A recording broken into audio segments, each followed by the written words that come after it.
Kai in the hallways. I know you're not going to remember my first name, it's fine. And this is the language of leadership change, but a subtitle for this talk could also be Degendering the workplace. Degendering the professional space is another way that you could put that. I've given this talk a couple of times, and mostly to audiences where most people in the audience were not here. So that being said, I don't have quite as many of the 101 slides in here as I previously had, but we are going to go over things briefly because I don't want to make any assumptions about anyone in the room. Now, just a brief coverage of why degender your workplace. A lot of times people have concerns around like taking specifically the cis woman out of workplace language, because they're like, well, if we go back, then we're going to go back to pre-50s, we're going to go back prior to equality language. However, what most people don't realize is highly gendered language, such as using his and hers and so on, kind of enforces gender assumptions within professional spaces. A lot of language revolves around enforcing gender roles and gender spaces. And so not only does it cause major discomfort and inequality for non-binary folks like myself, but it also actually enforces gender roles and gender stereotypes within the cis community as well. So it's to the benefit of everyone to pull that language out and to build a culture that doesn't have specific gendered expectations for anyone. So when you think about gender equality, and I'm using the word equality on purpose here, although I won't use it in the future in this presentation, in the workplace or in a professional space, what do you think of? Do you think of gender parity? Do you think 50% men and 50% women? Do you think you have the same number of men and women in professional leadership roles? People tend to have a different view of what gender equality looks like. For me, what it looks like is that gender is not a factor in whether or not someone can be successful. But the only way to do that is to build your language and your policies and your safe spaces in such a way that people don't get the option to make sure that more men are in certain positions, and people don't make it difficult to be successful as a non-binary person, as an example. Gender isn't a binary value, and gender presentation is not a binary value. And things like workplace dress codes enforce binary values of gender. Diverse leadership has to be intentional. In order to have a diverse and gender equal or gender equity environment, you have to intentionally bring people into leadership positions that are not cis white people. Now, like I said, I have a few of the basics here in this presentation. One of them is the gender unicorn.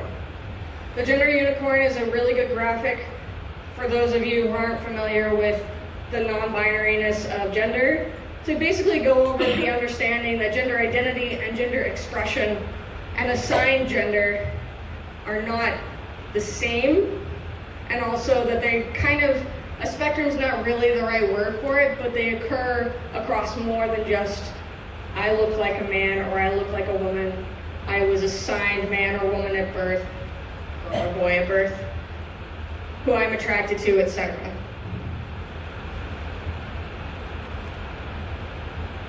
Language matters. This is a really exciting slide. All right, so let me talk to the business folks in the room for a minute. Your language defines your business. It defines your branding, it defines who you are. Lots of companies are really good at external communication. They're real good at being at Pride. They're real good at the banners, at telling people we are diverse, telling people that they accept folks. They're real good at clip art. However, once you get down to the communication of recruiting, there's a lot of other elements that most people don't take into account. One of them is EOE statements. That's equal opportunity employment statements. Now your default that you're required to have basically only includes the protected classes at the federal level, which means and this is, I apologize for the way I'm going to phrase this, is the legal requirement. Minorities, veterans, sometimes I use the word females, and sometimes they include disabled, often they fail to include that statement. But when you see an EOE statement like that on a company website, or in a recruiting statement like, I have this technical job, at the bottom it says, we're an equal opportunity employer, females, minorities, veterans. Does that feel like you're going to be welcome in that company? Maybe if you are just a cis white veteran, but even then, like, that company's not taking into account who you might be as a person, they're just doing the bare minimum.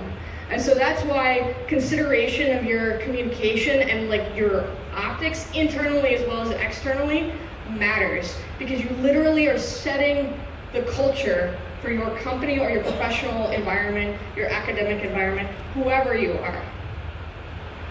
This is kind of a coverage of what I just said. Legal requirements are bare minimums. They really aren't phrased to increase representation. They're phrased to cover your ass, and that's it. But we're here to do better than that, right? Equity understands that inequities exist because of systemic problems, not because of individual failures. Inequity does not exist because an individual person was ruined or because they made a whole bunch of bad choices in career necessarily. Inequities exist because the system was set up to make sure that however that person failed, they continued to fail. I'm gonna give you a quick story. I was raised extremely broke. There are a couple of times in my life where my parents pulled food out of a dumpster for me to eat from. And I am also white. Which means that even though I had bad career decision after bad career decision, which wasn't necessarily me picking bad jobs, but ending up in situations where I had super homophobic bosses, super misogynistic bosses before I was out as non-binary. I'm small, I had physically abusive bosses. I went through a lot of that stuff, but somehow I still always managed to fail forward. My degree's in psychology, and I'm a cybersecurity architect at a pretty big company. And it's not that I'm not smart or capable, but somebody who looked different than me might not be in the same situation. And that is because of systemic inequity. Someone who didn't look like me might not have been able to be homeschooled K through 12 and then get into a college and say, look, my grades were 4.0. Well, that's what my parents said they were. If anyone ever wants to know, that's why I didn't go to grad school, let's be clear. Anyway, equity is meant to counterbalance systemic inequity. What that means is that you need to build things into your system that level the playing field, but also that give people a boost who don't have a systemic boost.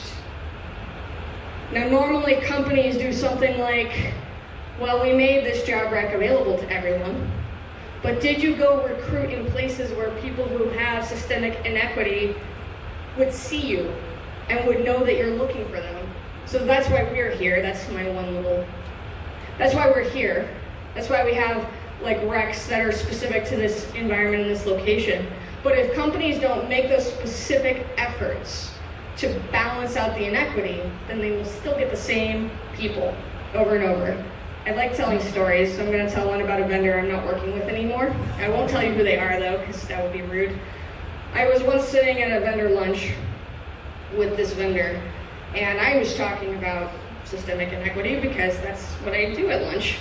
And this vendor says to me, you know, in 10 years of working in real estate, I had never had a person of color try to be a real estate salesperson with me. And I was like, I wouldn't be bragging about that if I were you. And he was like, well, I just think that they weren't that interested. And I'm like, you made them unwelcome. Whatever you did, you made it clear that they weren't welcome or they weren't able to perform in that environment. Anyway, I'm not working with that vendor anymore is the moral of the story. This is an example of an EOE statement that's really bad, up at the top. This is an example of one that's not terrible. Now, I can't speak for the environment within this company that has this statement. This isn't my company. But the statement says that the company is committed to the principle of equal employment opportunity for all employees, to providing employees with a work environment free of discrimination and harassment. All employment decisions, oh, I left Dell in there, sorry. At Dell are based on business needs, job requirements, and individual qualifications without regard to race, color, religion, or belief, gender identity, sexual orientation, family or parental status, or any other status protected by the laws or regulations in the locations where we operate. I'll have to fix that for future presentations. Anyway, the things that are special about this, because lots of EOEs that are kind of halfway, say, like religion, they usually throw the word creed in there, which is a little bit okay, or something to that effect. They include family and parental status in that. That's important because it means that they're telling you that someone's immigration status doesn't matter to them. They throw in gender identity. They don't say gender presentation, which would be a good extra to be in there. But the thing is that they're not just saying sexual orientation, which is usually shorthand for companies for both. And so what they're saying is, we don't care who you are as a person, all we care about is the job that you do. And that means something to people when they're coming and applying to this company. Now, obviously, somebody's Glassdoor rating is gonna tell you whether or not they actually suck at this. But at least they're making this community statement. And if they enforce it internally as well, that's what matters. So you change the game to change the players. And I'm sorry for these columns.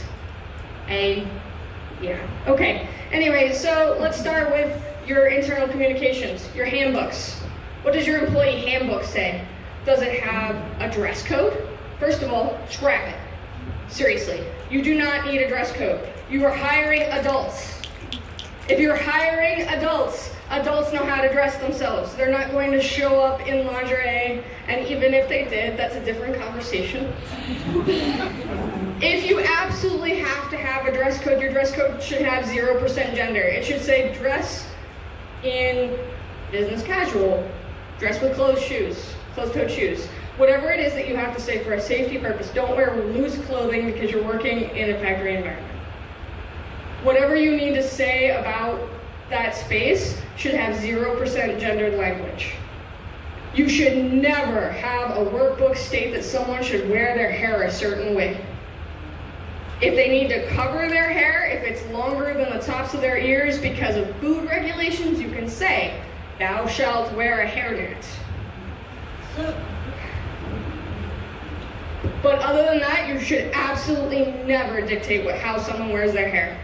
I work for a big, slightly conservative company, and I have bright blue hair.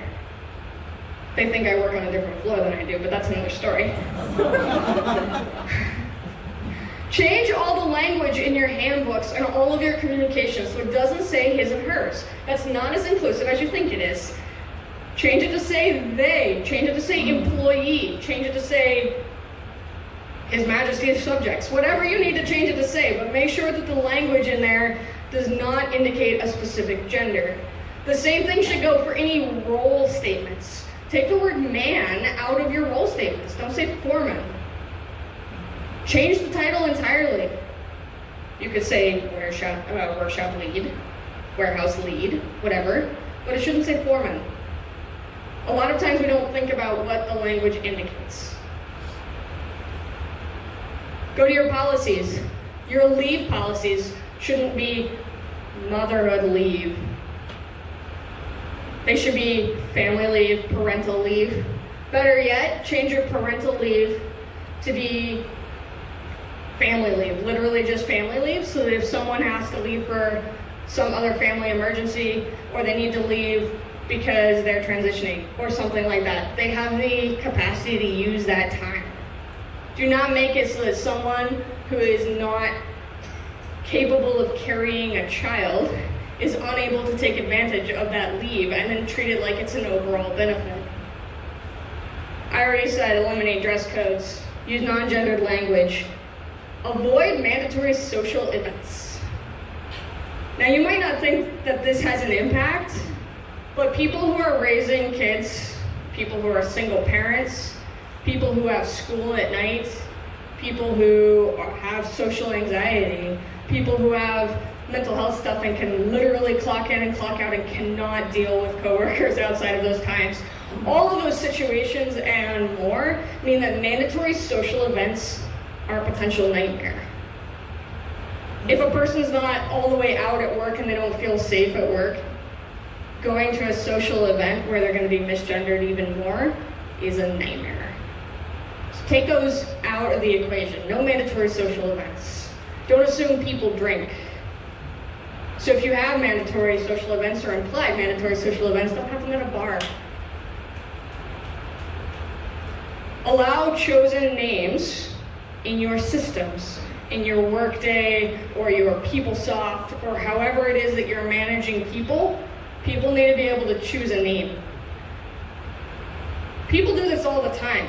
Cis people go by their middle name all the time. It's a really popular thing to do with cis guys between certain ages. I don't know why. Nobody likes their first name. Everybody's John Williams the 18th. So everyone goes by William or Bill or Bobby or whatever. But for some reason, as soon as you tell somebody that you're trans or non-binary, people are like, oh God, legally I can't put your middle name down. They're lying. It's bullshit. Your legal name only is required to be on whatever system pays your paycheck. And honestly, your bank doesn't even care about that. That's just for the IRS. Your legal name does not have to be on Active Directory. Your legal name does not have to be in PeopleSoft. Your wallet name, whatever you want to call it. Allow people to be called the name that they choose for themselves. We didn't pick it when we were born. Now, going on to, I apparently missed also allow people to choose their pronouns in systems, but also that. Allow people to choose their pronouns. Allow people to select they choose not to identify or choose not to reveal or whatever. You can do that too. People don't need to know whether or not you use he, she, or other in any official system. Facilities. Degender single stall bathrooms. Get single stall bathrooms. There are lots of facilities where there are no single stall bathrooms. Accessibility is a big problem already, but then you also have the situation where single stall bathrooms, single stall locker rooms, etc. You have a situation where you have people who can't go to the locker rooms at a work gym because what do you have? You have men's locker rooms and women's locker rooms. That's it. And locker rooms are presumed to be like clothing optional already. So it's already like, well. So single stall bathrooms and single stall locker rooms. Do you have a question back there? Is that okay? Yeah, go ahead. So at the institute that I work at, we actually have a policy that each building has to have alternate restrooms as well. However, this policy also has the caveat that it has to be single stall. And so we've been trying to work to also get multi-stall all gender or gender inclusive restrooms. So I'm just wondering, do you think that's a better option or an okay option, or should we have both or just single stall? Just in your opinion. Okay, so in my personal opinion, you should have multi-stall, all-gender restrooms. The reason I say get single-stall restrooms is because it's like a baby step halfway in between. If you have a single-stall restroom, it can also, I don't agree with turning your accessible restroom into your all-stall, but it gives you an in-between step. And also, if you already have all these restrooms, like building a single-stall restroom is easier than knocking out extra restrooms, for example. As far as locker rooms are concerned, I believe that locker rooms should also be all gender, but at the same time enforce a policy where people don't think it's okay to just like strip it. Like they need to have stalls. They need to have areas where people can safely get dressed if they don't feel comfortable. And that is one of the arguments against all gender locker rooms. And it's a matter of changing culture instead of just assuming people are going to be horrible. That being said, there are some states that have laws where you have to have a gender stated on all gender, like on multi-stall restrooms. Not every state has that law, but some do. And so because of that, it is easier to have all gender single stalls if you were having a blanket policy. Change the law is the answer, but in the interim, get single stall restrooms, because we can't wait to change the laws in order to make things more accessible. Rebrand nursing rooms to comfort rooms. I need a comfort room because I have migraines. If it's called a nursing room, I'm not allowed in that space. Sometimes people need to get out of an environment and a situation. Rebrand those rooms to comfort rooms. Understand that a person might not want to call it nursing or breastfeeding, especially don't call it breastfeeding. Put menstrual products in all bathrooms. Especially if your company already puts menstrual products in one bathroom, put them in the other bathrooms. If someone complains, tell them that they're adults. Nothing boggles my mind more than somebody thinking that they can be weird about something that somebody else needs to take care of themselves. How am I doing on time? Great, because I like to talk. All right, so as I was saying, I don't know why I have these subtitles because I say this over and over. The tone of your communication sets the pace for your organization. I'm talking about actual internal communications at this point. I'm not necessarily talking about signs posted. I am going to go back here. I need one more bullet point here. Eliminate body shaming language from your communications around your gym or workout space or whatever. I'm going to tell you a story that unfortunately is kind of bad for, it's not directly my company, but sort of. There's a gym that I have access to that the locker rooms on the so-called women's side have signs about clothing. They have signs inside that say, don't wear clothes that are too revealing, blah, blah, blah. So of course I popped over into the men's side to see if any of them said not to wear booty shorts. They don't. So I took all the signs down.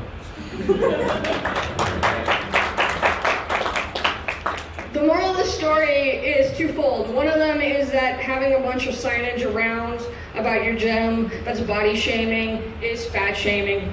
It's abusive.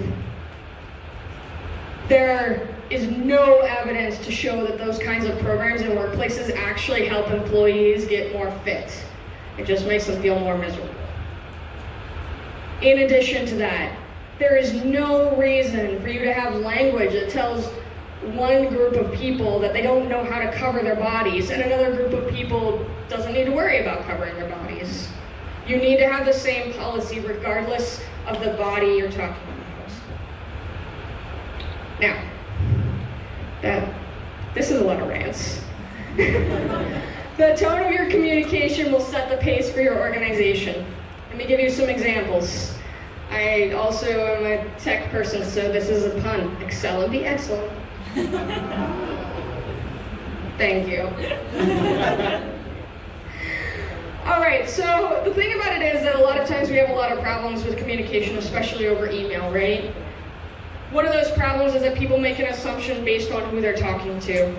Some of those assumptions are based on antiquated language. They're based on the idea that we're being more polite if we use honorifics, if we address people in certain ways.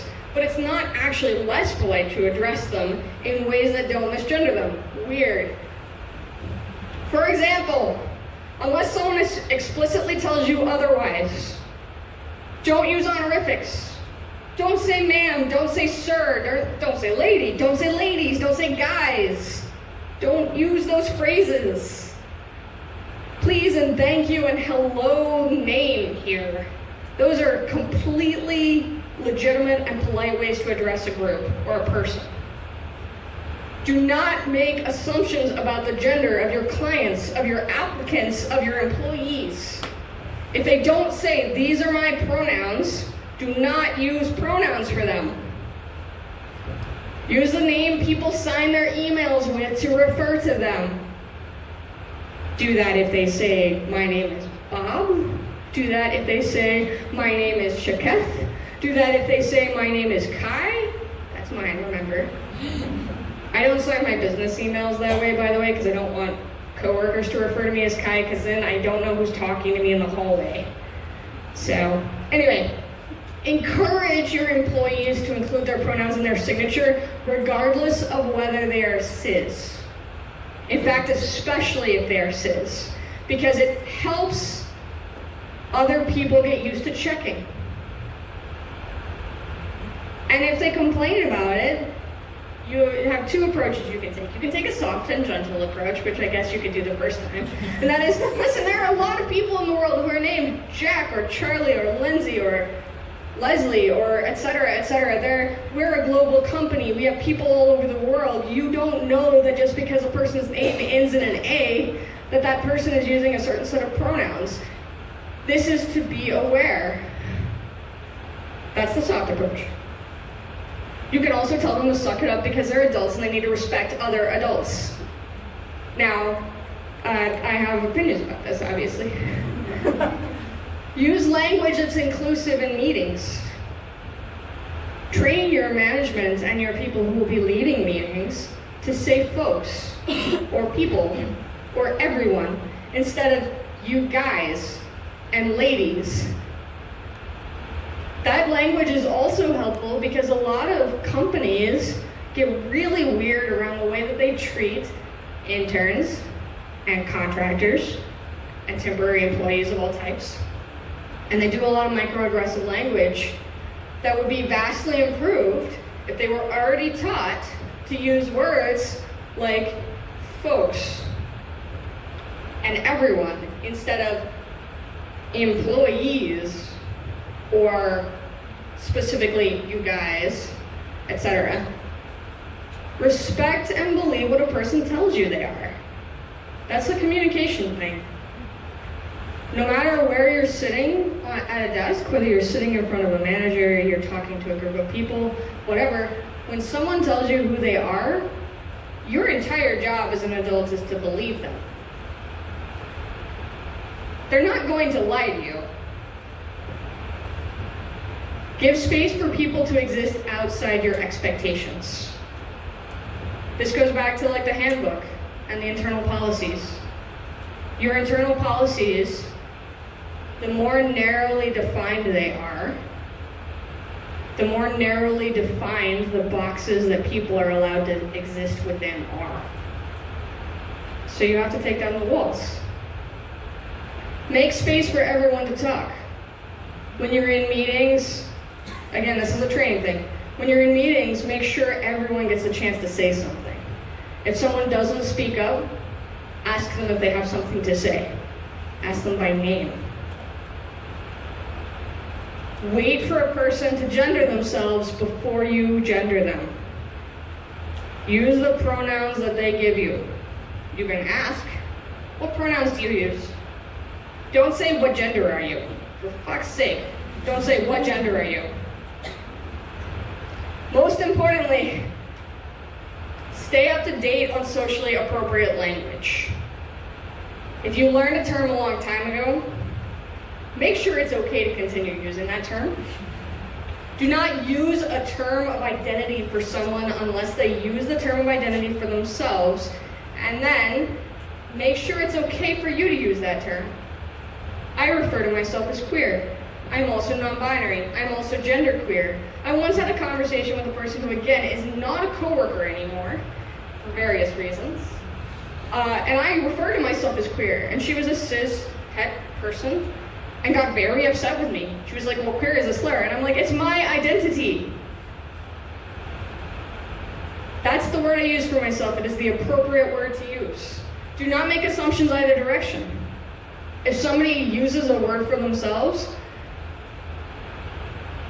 within certain boundaries, if someone uses a word for themselves that is historically a slur, that you know is historically a slur, check before using that word, especially if that word is tied to a racial identity in particular.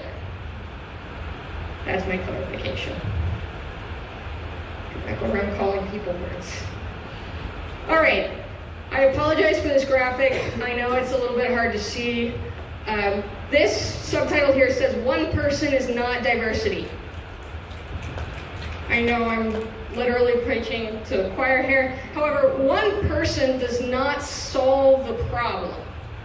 One person, one queer person on a team, one person of color on a team, one Asian American person does not speak for the lack of black folks on a team, etc.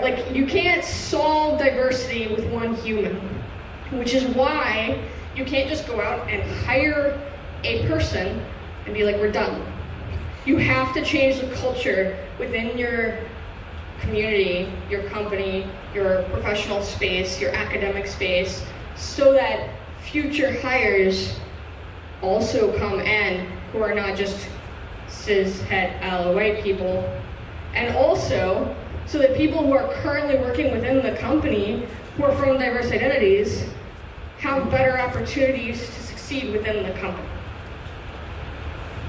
You also cannot solve a company's diversity problems by just hiring a bunch of tier 1 intern type folks and being like, look, we have diversity. Lots of companies do that. It's called outsourcing. So how does this translate into leadership? Can I know a time hack before I rant anymore? 10:42. Thank you. All right, so I just mentioned hiring practices, organization and environment, and leadership. Now, a number of us work for professional environments, a number of us are academic resources, right? And I'll bet if we think about the C-level folks in our organizations, I bet most of us have a hard time picturing anything but white dudes. Now, granted, it's really difficult to get a company to redirect the ship when that's what their C-level looks like. So, I'm not supposed to say worker-owned. I don't work for a company where I can say that. Anyway, so story time. How do you get from a homogeneous company to a diverse organization? You seek applicants with intent. I just talked about that a little bit ago. You go to environments and organizations that already have diverse populations. You go talk to the National Society for Black Engineers. You go talk to OSTEM. You explicitly go to HBCUs. You seek out organizations that have representation across diverse groups. And I say homogeneous here for a reason, because a lot of times companies will hire a pack of engineers who are all from one geographic location. And they'll be like, we're diverse because we have people of color on our teams.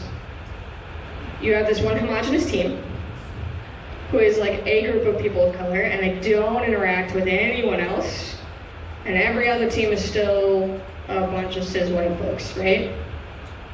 That doesn't fix your problem. It just looks good on paper. You have to establish an equity mindset. You have to train your workforce or your professional groups. You need a good training, let's be clear, that talks about diversity, that talks about inclusion. I live in what is considered the most diverse county in the United States. It's considered the most diverse, hang on, if you explicitly say it this way, because it has the most languages spoken of any county in the United States. We have 107 speaks that language.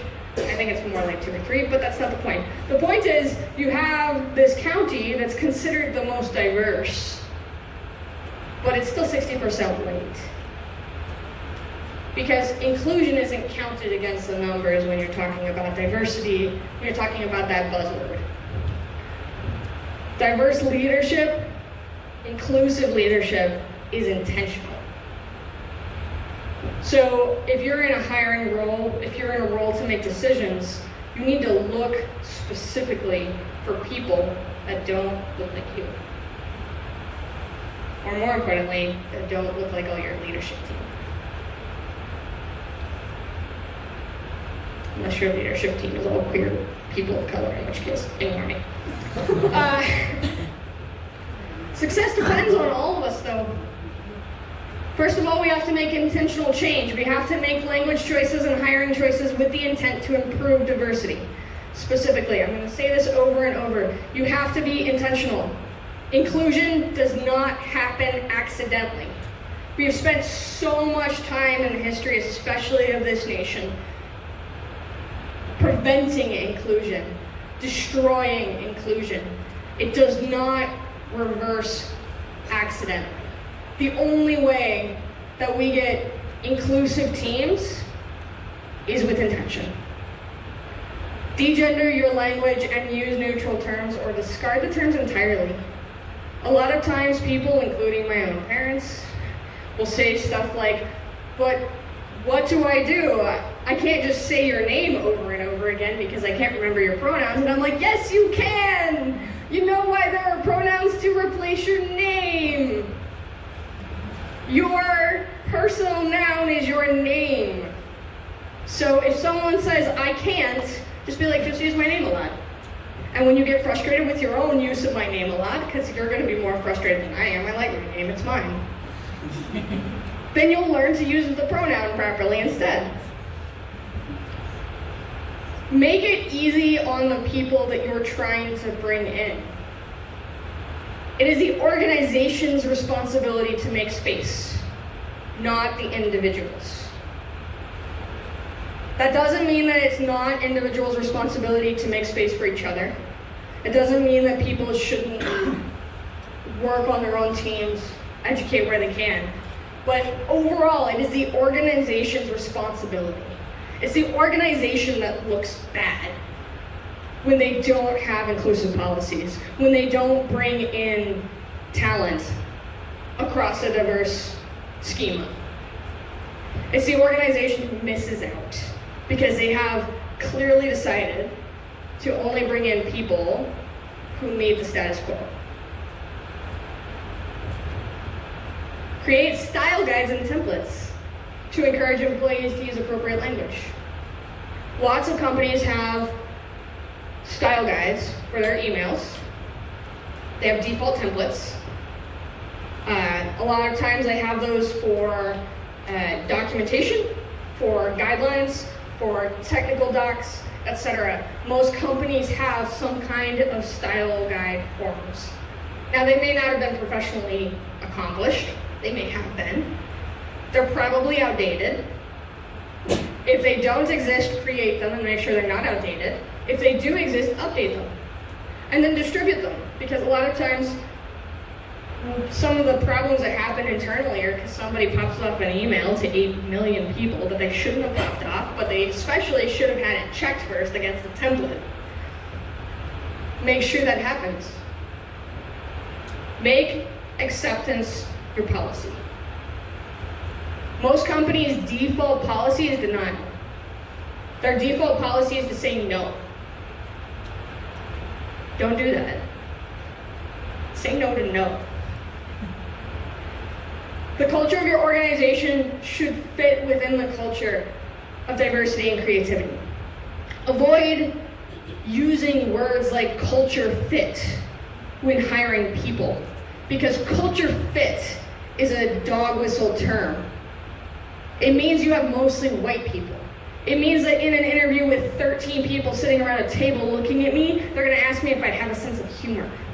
No, I don't have a sense of humor, because you're telling jokes that cause me to feel like I am less of a human than you are.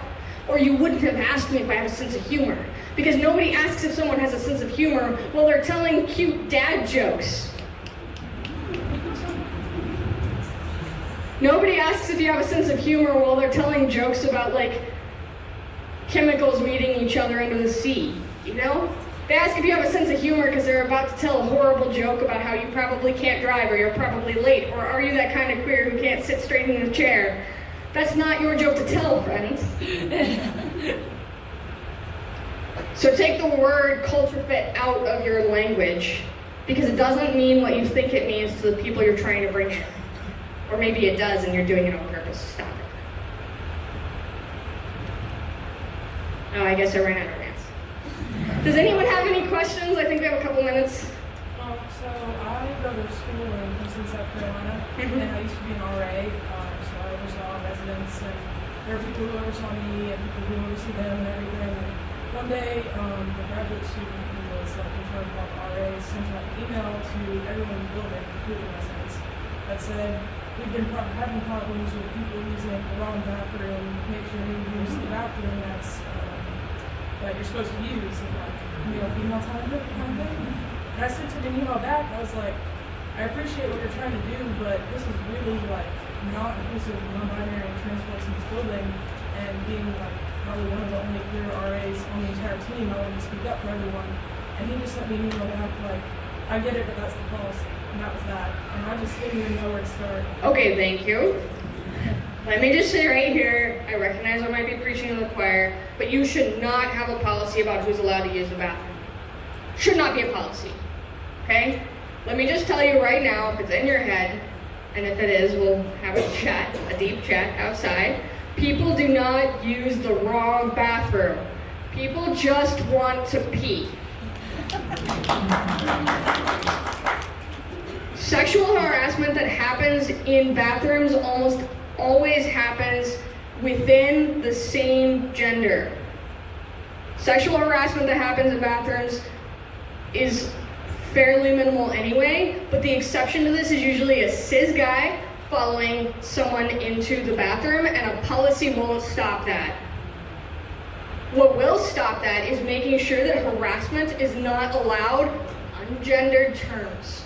Harassment is not allowed within your workplace, period. And if harassment occurs, then you respond rapidly and you respond fully. You don't make excuses, you take care of the problem. Because what happens is every other jerk who works there or operates there is going to be like, oh, there are consequences for the action of abusing some other human. Harassment is not gendered. The sexual abuse I have fallen under was by a cis woman.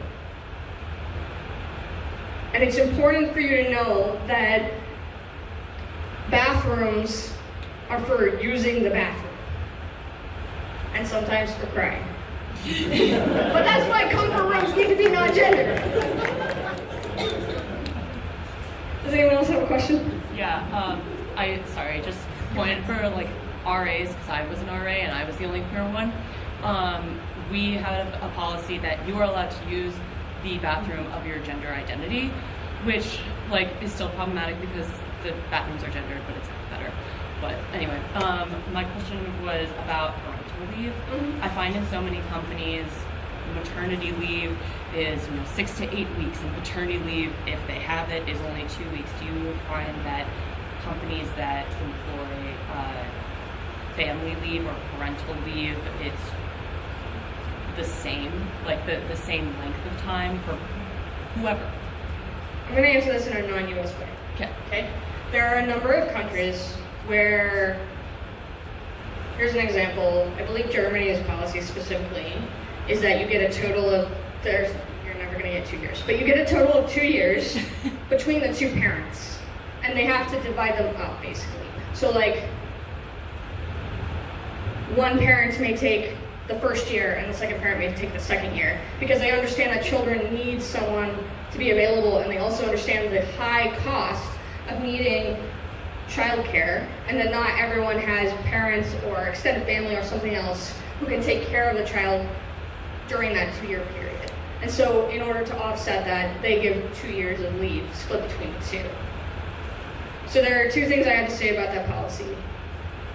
One is that under the FMLA, which is what they're basing it off of, they call it FMLA leave, okay? They don't pay full payment most times. Most companies pay 60% of your pay. Therefore, it shouldn't matter how long it is. And I believe both both everyone, any parent who takes parent leave should get the same amount of time. In addition, however, that policy should also state, because most of the time the policy states you may take it, but you have to take it within a certain amount of time of a child being born or adopted. I'm not familiar with every state's law on this, just my own. It shouldn't. It should also be a staggered, because it's like you have to take it immediately. Well, if you both take it immediately, that's all well and good, because neither of you is sleeping, theoretically. I'm using a neither of you, but I'm a single parent, okay? So I can clarify that off mic. But it makes way more sense as far as like a fully inclusive policy to allow them to take it like within the first 2 years of childhood, or first 2 years, or even the first year or whatever, so they could stagger that care to minimize their cost. Because honestly, a lot of companies treat this kind of leave as a loss to themselves, but it's not. Because historically, just like not letting a worker go home when they're sick, what happens? They get everyone else sick. Now everyone is sick. Now you're way down on workers. What's going on? You tried to save a dime and you lost $100. The same thing is going on with the family leave. If you don't let a parent who theoretically is not the person chest feeding or whatever take time off and they don't sleep, they're going to be calling out sick, or they're going to be considerably less effective as a worker.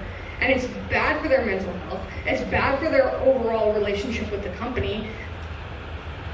The solution is to make sure you have enough employees. Weird. Anyway, I hope that answers. Anyone else? Yes? Not really a question, but continuing the RA conversation. There are a lot of RAs in this room. I'm not an RA, it's just saying, I'm sorry, that's the policy. Should it be a conversation closer? The next thing can be, okay, how do you change the policy? Because that's a made-up thing. We made it, we couldn't change it. I'm going to say something about policy as a cybersecurity architect. And I'm glad most of you don't work for my company, because the people who do are going to give me a side eye. Policies are imaginary, and whether or not they're enforced is up to the person throwing their weight around. There is no requirement for them to enforce those policies. They will not be legally held accountable if they don't enforce those policies, unless someone decides to be a total jerk and sue, and there's a legal reason for the policy, which is pretty unlikely, because most of the time those policies exist because somebody was a jerk at some point. Yeah, I was going to add on to that. Definitely, at least I go to Georgia Tech, and so we're trying to be more inclusive with policies. Like we're in Midtown Atlanta, like a very queer city.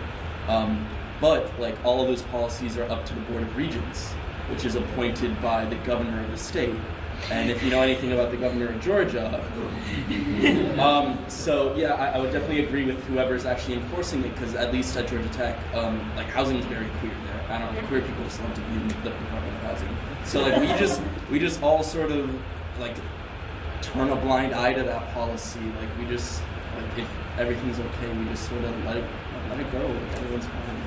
So. In the future, if you would use the term turn your head or ignore it rather than turn a blind eye, that's language. Sorry.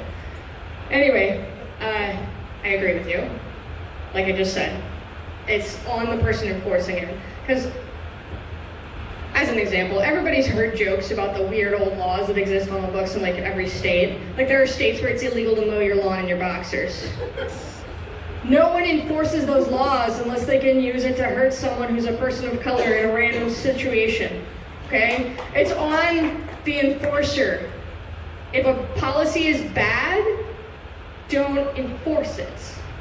Because if you don't enforce it, it's easy to get them to change it. So, Yeah. I have 10 minutes left. That's a long time. I can talk for so long. Go ahead. how do you, when you're at the bottom rung of the ladder, how Yeah. do you tell the people above you that kind of thing when they don't want to listen? Thank you. That's a good start. Okay, listen. Everybody has heard the term squeaky wheel gets the grease. I want to say something about that. The shitty thing about being the squeaky wheel is you might get fired. That might happen. Personally, I feel like, especially as like a white person who has a pretty good chance of going and getting another job, my job is to be the squeaky wheel. My job is to keep poking and keep poking and keep screaming and keep being like, this is not okay, this is not okay, this is not okay.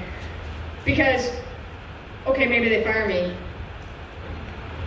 But in the state of Colorado, the Democratic Party's language for representatives has changed to non-binary because I was the squeaky wheel.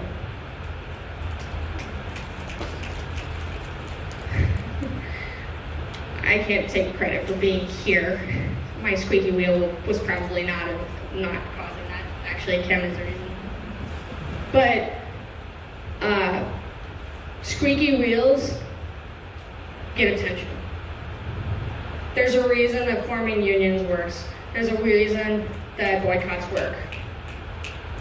And if you tell someone you are making it impossible to do my job, you are putting your company at risk. It might take a while. It might take a while for them to believe you. You may get stuck waiting until someone who's less horrible gets into that role. You might have to leave. You might get fired. But you will make an impact. So just to go off what you were saying, like if you were to happen to get fired, you go on another job interview, so like they're asking about you, how do you explain that? I'm glad you asked that. Okay, speaking as a person who's had more A words in my reviews than aggressive, ambitious, I had lots of A words in my reviews over time. Most of the time when interviewers are asking you why, they don't say, you don't have to tell them you were fired, first of all. You don't have to tell them you were fired. It's not legally required anywhere. Most states, they can't ask. They can't call the other company and say, why was this person let go? So what you do is you tell them they were ending contracts. They downsized. The company went in a different direction from my department. You don't need to be specific. In fact, you probably shouldn't be, because it's really unfortunately, it's bad optics in an interview to explain why you left the previous job, whatever that reason is. Because your employer will be like, okay, but are you going to feel that way about my role?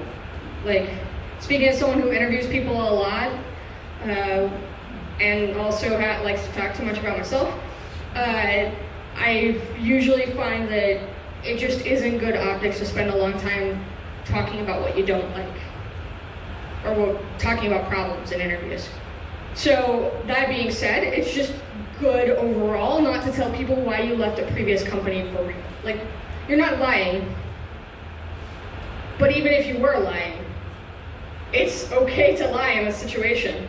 Why would you tell somebody, I was fired because they were super non-inclusive? Why would you tell them that?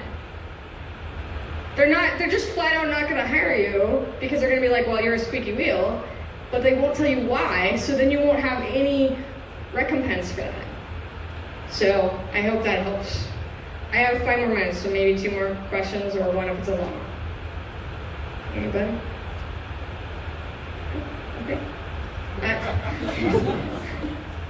Okay. Rock, paper, scissors.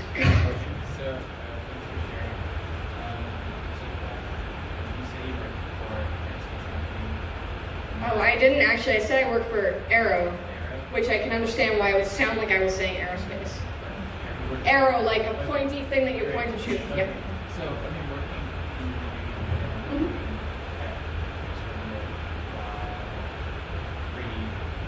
Yes, I am. okay, so, how do you teach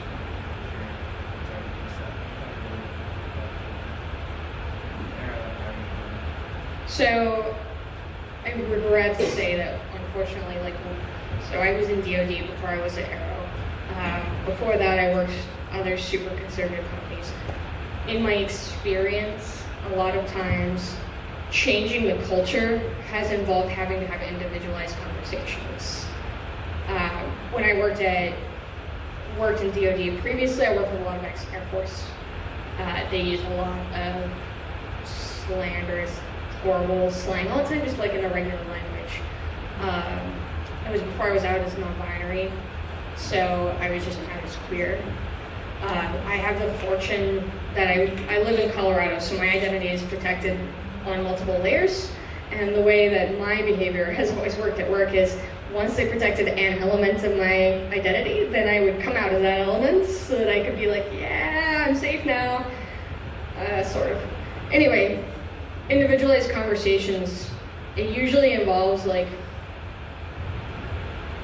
again, there's an element of worrying about your own safety in this situation that I understand, but a lot of times it's having a conversation with a person and they'll be like, blah, blah, blah, blah. And then I'll be like, hey, you know that hurts me personally. We're friends, so why? And I make them account for their actions, basically. And then I like deputize all of these friends that I'm making. Now it helps that I'm a fairly social person, but I deputize these folks to like also back me up. And it's more work that way. But if you don't have power within the organization, if you're like bottom rung situation, then the best way to do that is literally to talk to people who like at least lean a little bit your direction and get them to help. Basically, is to get people, if you're in a super conservative environment, that's when allies are important. And otherwise, it's the only time I'm going to be an ally. You had a question too, and I have 2 minutes, so go. I'm looking at a slide about gender language. Yep. In traditional terms, and when it comes to the type of the language. Okay, so first of all, being online helps, which is probably not something I need to like tell many of the humans in here. There are a few resources. The one that came up with the gender unicorn is a good resource, which I think I actually, sorry, one more click. There we go. The trans student whatever E is, R. TSER has a good like rotating dictionary of where they not only explain current terms but also explain old terms and why they're not appropriate to use rolling forward, which is a really good resource. It's good to look, I'm going to give you all a piece of advice that has made a world of difference in my life. It might make a world of difference in your life. And also, I apologize if it sucks. Part 1 is get on Twitter. I'm sorry. Part 2 is go follow some, I don't mean like go follow Janet Mock. I mean, okay, you can follow Janet Mock. I'm not saying don't follow Janet Mock. I'm just saying don't go find like your extremely popular trans icons who may or may not still be growing as people because they're ragingly popular. They're cool in some ways, but also like they have a social media presence, capital S, capital M, capital P. Go follow like some middle popularity, queer activists of color, especially trans and non-binary folks, and shut up. Don't talk to them. You can retweet their stuff. But don't, just listen. Because that's how you will keep your fingers on the pulse of what's happening. That's how you will learn and grow as a person. And it's also how you will not stick your foot in your mouth. Because we all have internalized bigotry that we may or may not have addressed. And if something makes you feel like a knee-jerk reaction when you're reading it from someone, you probably need to keep your mouth shut. And if you can learn that lesson, it'll help you become a better person. And it'll also help you, like I said, keep your eyes on the changing in language and stuff like that. So, I think I'm out of time. Thank you, everyone.